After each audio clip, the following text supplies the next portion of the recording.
में सीजफायर की घटनाओं पर लगा विराम। इस साल सीमा पार से घुसपैठ की 2 कोशिशें हुई सफल। सैन्य कमांडर बोले किसी भी सूरत में नहीं बख्शे जाएंगे देशद्रोही।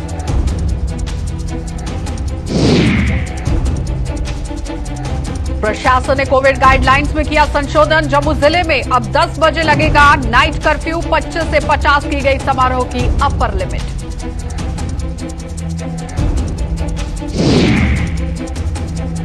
नगर में एसओपीज का पालन न करने वाले संस्थान किए गए सील। डीसी की चेतावनी, लोग ना सुधरे तो फिर लगेगा सख्त लॉकडाउन।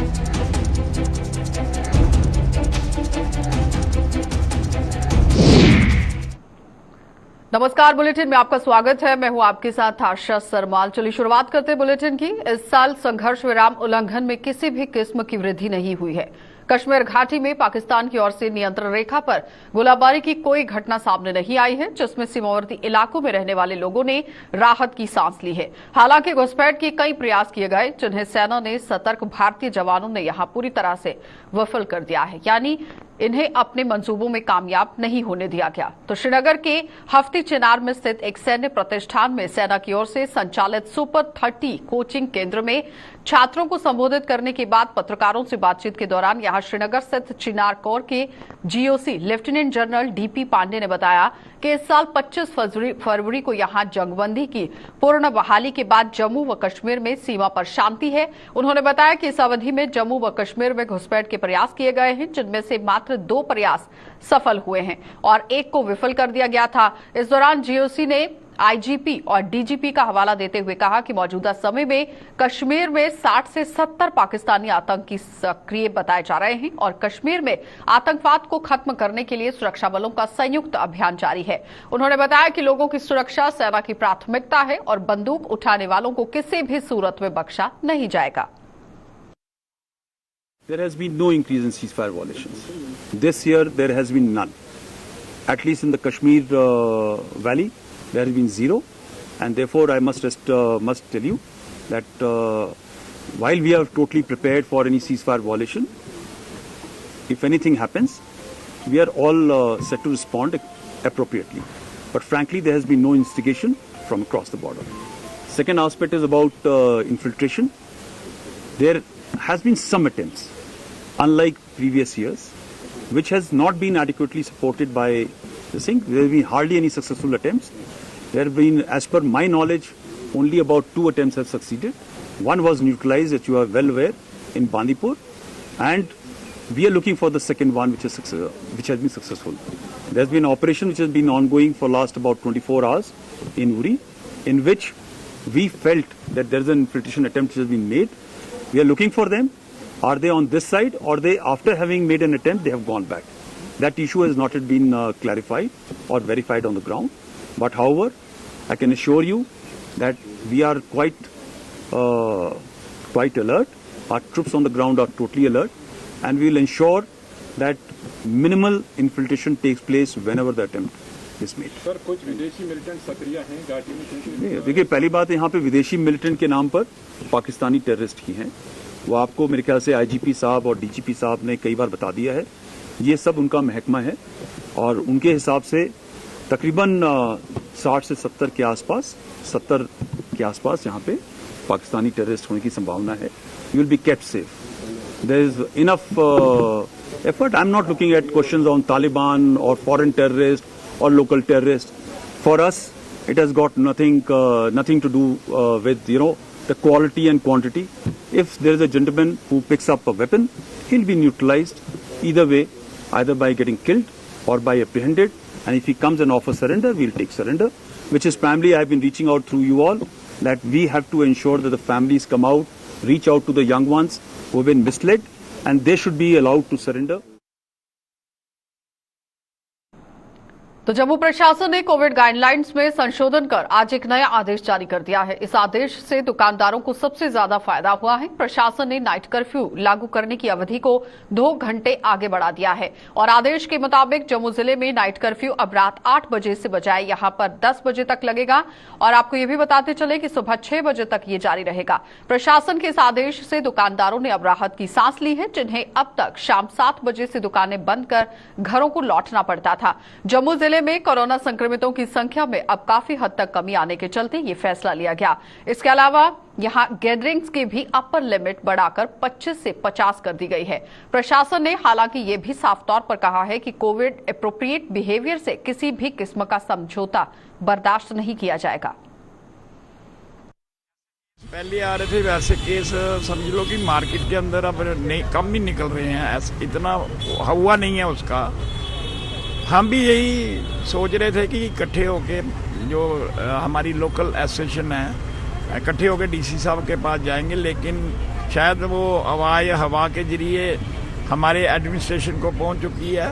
तो आज जब हमने ये मैसेज पढ़ा हमें भी अच्छा लगा कि यही बात करने हमने डीसी साहब के पास जाना था, वो कुदरती अपने आप ही यहाँ पर हमारे पास आ गई है। तो मैं तो पहले उनका बड़ा शुक्रिया अदा करता हूँ।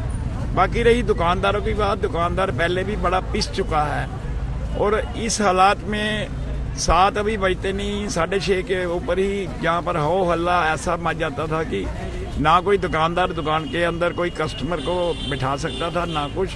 कोशिश यही रहती थी कि फटाफट इसको निपटा दे और दुकान फौरन बंद कर दे। आगे त्योहारों का सीजन आ रहा है, नवरात्रे भी आ रहे हैं, तो ये चीज़ तो दुकानदारों के लिए तो बेहतर है, अच्छी बात है कि टाइम बढ़ना चाहिए था। लेकिन उस हिसाब में मुझे तो लगता है कि कहीं ये गवर्नमेंट आई वॉश तो नहीं कर रही है कि जो जम्मू बंद की कॉल चैम्बर ने दी हुई है उसका ध्यान हटाने के लिए ऐसा कर रही है कि लोगों को गुमराह किया जाए। टाइम का दुकानदार आगे कौन से 10 बजे तक यहाँ बैठते हैं, हमारा तो वही हमने 7 से बजाय 8 बजे बंद करेंगे। हमने वो खाने वाला काम तो है नहीं है कि हम वो करेंगे, वो उनका तो आगे 10 बजे था। तो ये इसमें कोई बड़ी वो चीज़ नहीं है, ये खाली आई वॉश ही है।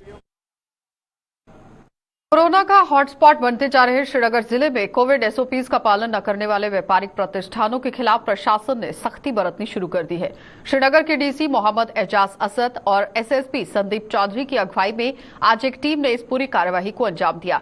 डीसी ने बताया कि कोरोना संक्रमितों के मामले बढ़ने के बावजूद भी लोग सुधरने का नाम नहीं ले रहे हैं। मौजूदा समय में श्रीनगर जिला फिर से कोरोना की मार सहने को मजबूर हो रहा है और 2-3 दिनों के भीतर लोग ना सुधरे तो प्रशासन को फिर से सख्ती के साथ लॉकडाउन लगाने को मजबूर होना पड़ेगा। के लिए सरप्राइज इंस्पेक्शन किया है, इसमें कई जगह पर वायलेशन पाया गया है और वो ऐसी बिजनेस एस्टेब्लिशमेंट्स जो कोविड प्रोटोकॉल को फॉलो नहीं कर रही हैं और जो दूसरों की जिंदगियों के साथ खेल रही हैं, उन सभी बिजनेस एस्टेब्लिशमेंट्स को सील किया गया है। और मैं ये सभी से मोदबाना गुजारिश करना चाहता हूं कि कोविड प्रोटोकॉल स्ट्रिक्टली फॉलो करें, मास्क पहने और अगर जैसे मेडिकल एक्सपर्ट्स कह रहे हैं 3rd वेव की प्रेडिक्शन है तो उसके चलते पूरे जम्मू कश्मीर में अगर हम देखें 50% केसेस सिर्फ जिला श्रीनगर से आ रहे हैं, जिससे साफ जाहिर होता है कि यहाँ कोविड प्रोटोकॉल का ब्रीच बहुत ज्यादा हो रहा है। और मैं अपील करना चाहता हूँ सभी को कि कोविड प्रोटोकॉल फॉलो करें, वैक्सीन लगवाएं और जहाँ जहाँ ब्रीच मिलेगा वहाँ इन्फोर्समेंट स्क्वाड एक्शन करेंगे। और मैं ये भी बताना चाहता हूँ कि कुछ ऐसे इलाका जाते हैं जहाँ कोविड प्रोटोकॉल के वायलेशन की वजह से लगातार केसेस पॉजिटिव केसेस बढ़ रहे हैं। हम 2-3 दिन वॉच करेंगे, अगर नहीं होगा तो वहां उनको कंप्लीट लॉकडाउन में जाना पड़ेगा, क्योंकि हम नहीं चाहते कि पूरे शहर में 2-3 इलाके पूरे शहर को खतरे में डालें और हर किसी की जिंदगी के साथ खेलें। ऐसा हम बिल्कुल नहीं होने देंगे। श्रीनगर शहर में काफ़ी जगह पर हमने खुद और आप लोगों ने भी नोट किया होगा कि कोविड एप्रोप्रिएट बिहेवियर की वायलेशन हो रही है। आज मैं और डीसी श्रीनगर हम इकट्ठे निकले थे, हमने मार्केट एरियाज में कुछ दुकानें भी सील की हैं जो कोविड अप्रोप्रिएट बिहेवियर को नहीं फॉलो कर रही हैं। मेरी सबसे यही गुजारिश है कि अगर आप कोविड प्रोटोकॉल को फॉलो नहीं करोगे तो आने वाले दिनों में हमें सख्त कदम लेने पड़ेंगे। जम्मू कश्मीर के आवाम को सस्ते दर पर बिजली मिलने की उम्मीद बंधी है और केंद्रीय बिजली मंत्री कृष्णपाल गुर्जर ने आज सलाल पनबिजली परियोजना के दौरान बताया कि सरकार सस्ती दर पर बिजली मुहैया करवाने के लिए प्रयत्नशील है और उम्मीद है कि आगे आने वाले समय में जम्मू कश्मीर की पावर के क्षेत्र में आत्मनिर्भर बनने पर उन्हें ये सौगात मिल पाएगी। केंद्रीय मंत्री ने यह भी बताया कि जम्मू कश्मीर में आने वाले सालों में यहां जम्मू कश्मीर में बिजली उत्पादन को दोगुना करने की भी कोशिशें की जा रही हैं ताकि इस केंद्र शासित प्रदेश को पावर सरप्लस बनाया जा सके। देखिए, निश्चित तौर पर जैसे जैसे कॉस्ट कम होगी पर यूनिट, वैसे लोगों के पर भी भार कम पड़ेगा। और जम्मू कश्मीर के लोगों के लिए सस्ती अच्छी क्वालिटी बिजली मिले, सस्ती बिजली मिले, इसके लिए सरकार पूरी तरह से प्रयत्नशील है और उम्मीद करते हैं कि आने वाले समय में जम्मू कश्मीर पावर के विषय में आत्मनिर्भर होगा। जम्मू कश्मीर में 3000 मेगावाट हम पिछले 75 सालों में बिजली पैदा कर सके हैं, लेकिन आने वाले 5 साल में हम स्टेट गवर्नमेंट के साथ मिलकर इसको डबल करेंगे, 3000 मेगावाट बिजली और यहाँ पर पैदा करेंगे, उसके प्लांट लगाए जाएंगे और हम जम्मू कश्मीर को पावर सरप्लस स्टेट बनाएंगे। Jammu Kashmir rural livelihood mission के साथ यहां योजना के तहत ग्रामीण हलके की महिलाओं को उनके पैरों पर खड़ा करने की मुहिम में तेजी ला दी गई है। इसके तहत पहले चरण में जम्मू से 250 और कश्मीर से भी इतनी ही महिलाओं का चयन किया गया, जिन्हें प्रशासन द्वारा ट्रेनिंग दी जा रही है। और इस पूरी प्रक्रिया की जानकारी आज Jammu Kashmir rural livelihood mission के मिशन डायरेक्टर डॉक्टर सहरीश ने आज एक प्रेस कॉन्फ्रेंस के दौरान दी। क्या कुछ यहां पर कहना था डॉक्टर सहरीश असगर का, देखिए।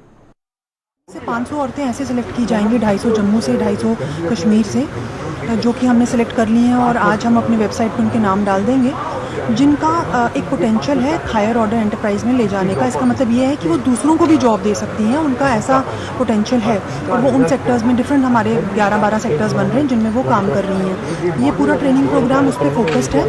उनको वर्कशॉप्स में ये बताया जाएगा कि आपने क्या असाइनमेंट करने हैं, फिर उनके वो असाइनमेंट चेक किए जाएंगे, उनको हैंड होल्ड किया जाएगा।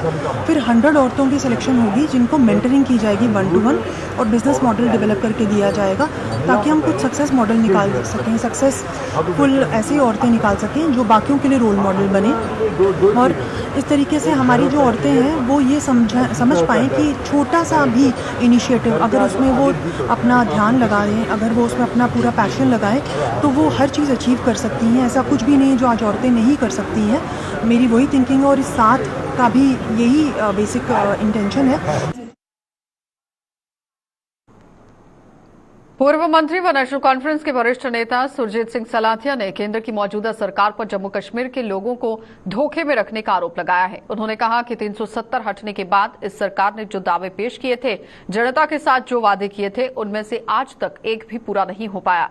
सरकार लोगों की दिक्कतों का संज्ञान लेने को तैयार नहीं है और महंगाई भी अपने चरम पर पहुंच चुकी है। इससे पहले सलाथिया ने आज रामगढ़ सेक्टर का दौरा कर नुक्कड़ सभाएं कर लोगों को पेश आ रही समस्याएं भी सुनी। इस बात की खुशी बनाई कि 370 हटने के बाद रियासत जम्मू कश्मीर का नक्शा बदल जाएगा। वो तो कोई बदला नहीं। बेरोजगारी आसमान पे है, महंगाई आसमान पे है, डेवलपमेंट वहीं की वहीं है कि कोई ऐसा अभी तक तो कोई हमारे सामने कोई नया काम यहाँ दिखा नहीं, बल्कि लोगों की परेशानियाँ जो हैं वो दिन ब दिन जो हैं वो बढ़ती गई हैं और आज लोग परेशान हैं इस बात के लिए कि उनकी कोई सुनाई नहीं, उस सुनाई के लिए कोई सुनने के लिए तैयार नहीं। तो लिहाजा जो लोग जिन्होंने वादे किए थे यहाँ पे, उसका जवाबदेही उनके पास है। मैं तो आज भी इन लोगों का खिदमतकार हूँ, आगे भी रहूँगा। जो हमसे हो पाया, जो हमारे वक्त में हम कर सकते थे। तो जम्मू कश्मीर के विभिन्न सरकारी विभागों में सेवाएं दे रहे डेलीवेजरों ने 25 सितंबर को जम्मू के डिवकाम कार्यालय के बाहर होने वाले प्रदर्शन को सफल बनाने की मुहिम छेड़ दी है।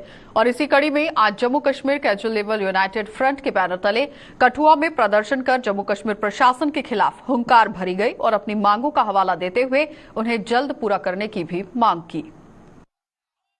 हमारी मुख्य जो डिमांड्स हैं वो डिमांड्स हैं हमारी रेगुलाइजेशन पॉलिसी, जो 25-25, 26-26 सालों से ऑल डिपार्टमेंट में जो लगे हुए कैजुअल लेबर और उनको पक्का किया जाए, उनको रेगुलाइज किया जाए। उसके साथ साथ जो इनकी कोई पेंडिंग वेजेस है वो पेंडिंग वेजेस दी जाए और तमाम किसी भी डिपार्टमेंट में होंगे वो उनको रेगुलाइज किया जाए, ताकि वो अपनी ज़िंदगी है ढंग से बसर कर सकें और अपने बच्चों को पढ़ा सकें। उसके साथ साथ हमारा यहाँ पे आने का एक ही मकसद है कि जो 25 तारीख को हमने डिवकाम साहब के बाहर प्रोग्राम रखा हुआ है और हम मेमोरेंडम पेश करेंगे। आपके माध्यम से हम अपने लोगों को सूचित करना चाहते हैं कि ज़्यादा से ज़्यादा वो लोग वहाँ पे आएँ, ताकि हम अपने प्रोग्राम में कामयाब हो और ताकि अगली रणनीति बना सकें। उसके साथ इसी हिसाब से हम आगे चलेंगे, हमें क्या करना है, किसका घेराव करना है और कहाँ जाना है। जय हिंद, जय Bharat. Public awareness front Kishtwar ने डोडा किश्तवाड़ हाईवे के काम में जुटी हुई एजेंसी पर चेनाब दरिया को नुकसान पहुंचाने का आरोप लगा दिया है और फ्रंट के चेयरमैन शकीर सिद्दीकी ने यहां आज एक प्रेस कॉन्फ्रेंस के दौरान आरोप लगाया कि इस काम में सरासर नियमों का उल्लंघन किया जा रहा है और संबंधित एजेंसी मलबा चेनाब दरिया में फेंक रही है और डंपिंग यार्ड का निर्माण न होने के कारण इसका पूरी तरह से नुकसान जो है वो आने वाले समय में झेलना पड़ सकता है, जिसका निर्माण एग्रीमेंट के हिसाब से किया जाना चाहिए था, वो अभी तक देखने को नहीं मिला। किश्तवाड़ रोड जो national highway authorities of India काम कर रही है आज की डेट में, डोडा से किश्तवाड़ तक, आप देखिए एग्रीमेंट में उनको डंपिंग यार्ड बनाना है, उनको वहाँ क्रेड लगाने हैं, डंपिंग यार्ड बनाने हैं, वो सारी चीज़ें एग्रीमेंट में हैं, लेकिन उस एग्रीमेंट की वो वायलेशन करके वो सारा मलबा जो आज काम कर रहे हैं वो दरियाई चनाब में वो फेंक रहे हैं और जिससे पोल्यूशन बढ़ने का यहाँ खतरा है। और हम गवर्नर इंतजामिया से गुजारिश करेंगे कि वो इन चीज़ों को देखें, वो एग्रीमेंट की वायलेशन क्यों कर रहे हैं वो। तो लिहाजा हम पब्लिक से भी अपील करेंगे कि वो इन मसलों को उजागर करें और गवर्नर इंतजामिया पर दबाव डालें कि यहाँ बेरोजगारों को रोजगार मिले, हमारे अस्पतालों की जो खस्ता हालत है वो ठीक हो जाए। उसके साथ साथ नेशनल हाईवे अथॉरिटीज जो एग्रीमेंट की वायलेशन कर रही है उनके खिलाफ सख्त से सख्त कार्रवाई होनी चाहिए। जम्मू नगर निगम के निर्दलीय पार्षदों ने जम्मू में खुलने जा रहे रिलायंस स्टोर की कड़ी मुखालफत की है और इन पार्षदों का कहना है कि ये स्टोर खुलने से जम्मू के छोटे दुकानदार कहीं भी काम करने के लायक यहां पर नहीं रहेंगे। और जम्मू में आयोजित प्रेस कॉन्फ्रेंस के दौरान निर्दलीय पार्षद अमित कुमार ने कहा कि जम्मू कश्मीर को केंद्र शासित प्रदेश में बदलने में यहां पूरी तरह से जम्मू को कोई फायदा नहीं हुआ है, अलबत्ता इसे नुकसान जरूर झेलना पड़ा। तो इन पार्षदों ने प्रशासन के इस कदम की निंदा करते हुए जम्मू चैंबर ऑफ कॉमर्स के 22 सितंबर को जम्मू बंद की कॉल को भी अपना समर्थन देने का ऐलान किया। मिडल गली गली मोहल्ले मोहल्ले में दुकानदार हैं, जो मेन बाजारों में दुकानदार है, या बूट वाला क्या, रेडीमेड गारमेंट वाला क्या मोबाइल वाला क्या, या इलेक्ट्रिक दुकानदार वाला, जितने मेन दुकानदार हैं आज की डेट के अंदर जो 100 रिलायंस कंपनी स्टोर जब जम्मू में खोलेंगे ये दुकानदार टोटली खत्म हो जाएंगे। और हमेशा इंडिपेंडेंट कॉरपोरेटर ने जम्मू के मुद्दों की और जम्मू के डोगरों की हक की बात की है, मगर जब यूटी गवर्नमेंट के दौरान जब से कोविड आया है, हमेशा 2 साल हो चुके हैं यूटी सरकार बने हुए और कोविड को भी 2 साल हो चुके हैं, तो नए ये आर्डर निकालने हैं। इससे हमारे जम्मू की जनता को और जम्मू को लोगों को काफी नुकसान हो रहा है। और हम ये चाहते हैं कि चैंबर ऑफ कॉमर्स ने जो 22 तारीख को जम्मू की कॉल की है, हम उनके समर्थक के इंडिपेंडेंट कॉरपोरेटर हम उनके साथ हैं। पूर्व विधायक बलवंत सिंह मनकोटिया और आम आदमी पार्टी ने भी जम्मू में खुलने जा रहे रिलायंस स्टोर का विरोध किया है। पूर्व विधायक और आम आदमी पार्टी ने आरोप लगाया है कि जम्मू कश्मीर प्रशासन एक साजिश के तहत जम्मू के दुकानदारों को तबाह करने पर तुला हुआ है।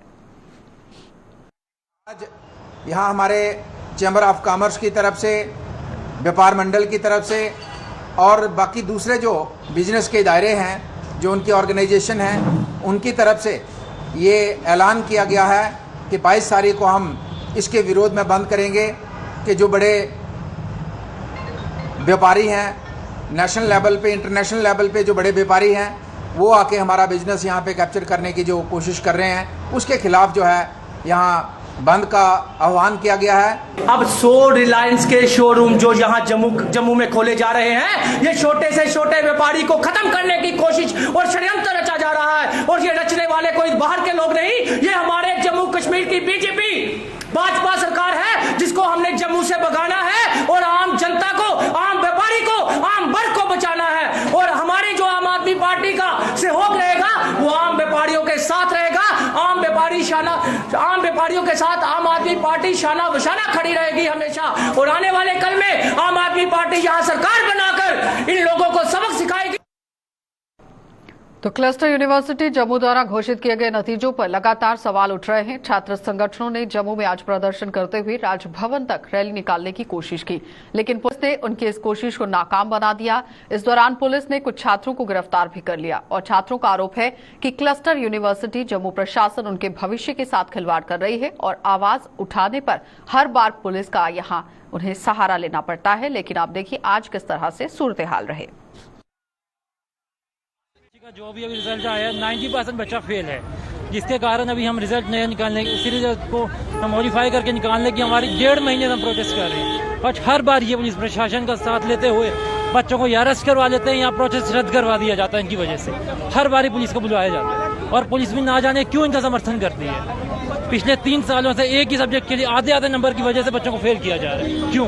अभी लास्ट एग्जाम से 40% सिलेबस के मार्क्स डबल करने थे, हमारे पास आंसर शीट्स हैं, पेपर चेक ही नहीं किया गया। अभी मेरे पास बैग में आंसर शीट है, मैं दिखा सकता हूँ, पेपर चेक ही नहीं किया गया चेक। 10 नंबर दिए गए बच्चों, किस बेस पे दिए गए आप हमें बताइए।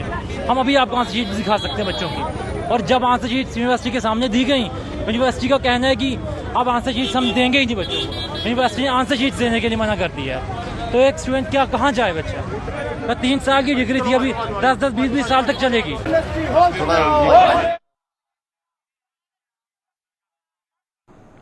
कोरोना महामारी की वजह से इस बार भारतीय छात्र संसद ऑनलाइन तरीके से हो रही है और इस बार भारतीय छात्र संसद का आयोजन 23 से 28 सितंबर को किया जाएगा। भारतीय छात्र संसद के सदस्य जसबीर सिंह ने आज एक प्रेस कॉन्फ्रेंस के दौरान ये जानकारी दी कि जम्मू कश्मीर के युवाओं से इस मंच से जुड़ने का आह्वान वो करते हैं।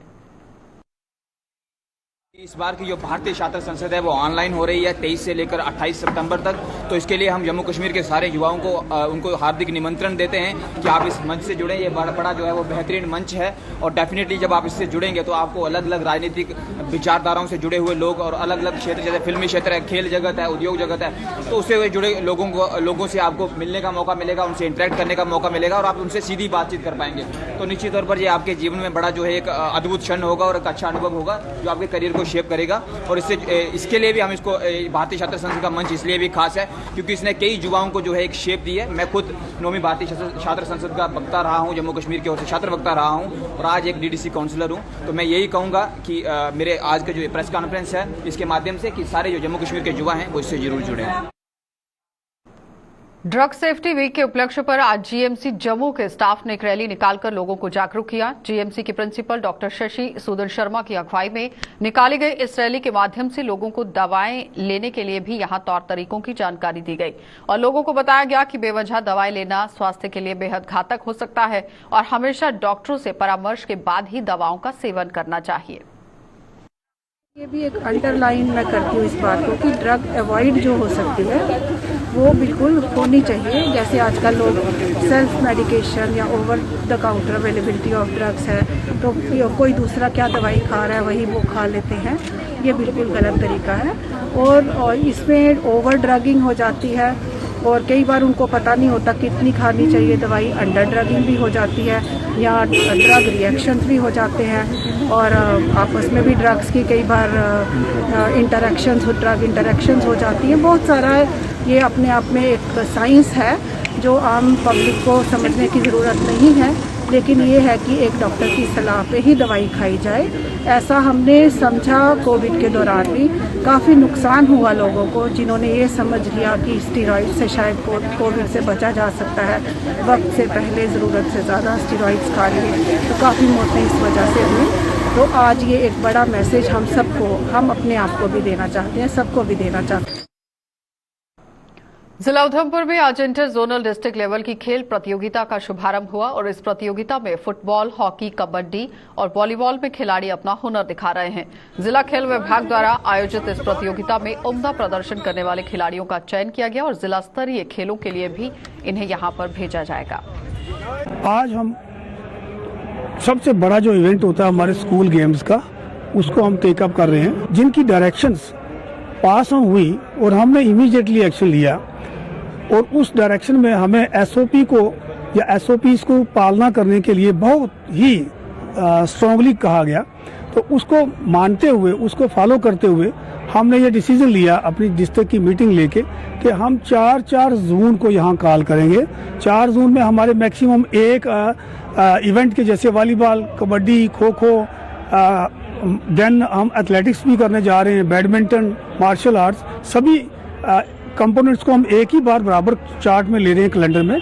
तो पहले पार्ट में हमने कबड्डी बॉयज और वॉलीबॉल बॉयज को टेकअप किया, जिसमें 2 वेन्यू हमने सिलेक्ट किए। चलिए, बुलेटिन में फिलहाल इतना ही। देश और दुनिया की खबरों के लिए आप बने रहिए हमारे साथ।